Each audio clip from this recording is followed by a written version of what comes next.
আছে ধর্ম হলো যার যার, বড় মা সবার। তো এখন ঘড়ির কাঁটায় প্রায় 12টা 28 বাজে, দেখতেই পাচ্ছ। তো আমরা আসছি আমাদের হাওড়া জেলার আমতা জয়পুর থানার অন্তর্গত রঞ্জবার গ্রামে। তো রঞ্জবার গ্রামে মা কালীকে সিদ্ধেশ্বরী রূপে পূজিত করা হচ্ছে প্রায় 1100 বছর ধরে। তো প্রায় 5 পুরুষ ধরে পূজিত করে এসছে মা সিদ্ধেশ্বরী। তো আজকে ব্লগে তোমাদের সাথে সেটাই শেয়ার করব, রঞ্জবার গ্রামের কোলেবাড়ির কালী পুজো। তো গাইস, টাইটেলের থাম্বনেল দেখে তো তোমরা বুঝতেই পেরে গেছো আজকে আমরা যাবো রঞ্জবার কোলেবাড়ি কালী পুজো দেখতে। ঝটপট করে বেরোতে আমাদের 12টা বেজে যায়। রেলি আমাদের 12টায় বেজে গেছিল, রাত 12টা। আর যাবার পথে কিনে নিয়ে একটু মিষ্টি হালকা করে, কারণ যাবো বউয়ের একটা মাসির বাড়ি রঞ্জবাড়ি। সো রকেটের গতিতে চলে গেলাম আমার পাশের গ্রাম রঞ্জবার। তো আমার বউ পরিণীতার মাসির বাড়ি। তো খাওয়া দাওয়া ভুলে এখানে গল্পে জমে গেছে ম্যাডাম বৌদি ভাইয়ের সাথে। সো যেহেতু গেছি প্রথমবার মাসির বাড়ি, খাতির জন্য কোনো কমতি ছিল না। হালকা মানে ভারী করে খাওয়া দাওয়া করে এবার আমরা যাচ্ছি মেন যেটা আমাদের, সেখানে যাচ্ছি মা সিদ্ধেশ্বরীর কাছে। সো মায়ের ব্যাপারে আমি তেমন কিছু না জানলেও যেটুকু জানি, এখানে 5 জেনারেশন ধরে পূজিত হচ্ছে মা সিদ্ধেশ্বরী, প্রায়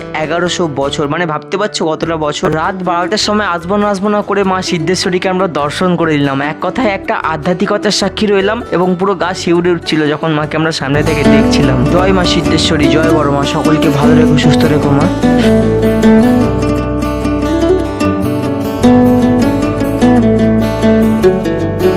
আর মাকে তো আমরা দর্শন করলাম, আর চারিদিকে ভিড়টা শুধু তোমরা দেখো, জাস্ট লাখো ভিড়। এবং এখানে রাতে কিন্তু বলি হয় মায়ের কাছে, প্রচুর বলি পড়ে, পাঁঠা বলি হয়। তো মাকে দর্শন করলাম, তোমাদেরও দর্শন করলাম। এবার একটু মেলায় যাওয়ার পালায়, চলো।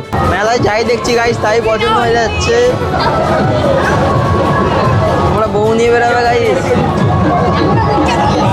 মেলায় যা দেখছি তাই পছন্দ হয়ে যাচ্ছে। দেখো না তোমাকে কি করতে নিয়ে এসেছি। এরপর আমরা চলে যাই মেলায়, ওখানে গিয়ে একটু ঘোরাঘুরি করি, কেনাকাটি করি। তারপর আমরা একটু ঘুরে চলে যাচ্ছি বাড়ি। দেখা হচ্ছে তোমাদের সাথে নেক্সট ভিডিও। আর ভিডিওটা কেমন হয়েছে কমেন্টে কিন্তু জানাতে অবশ্যই ভুলবেন না।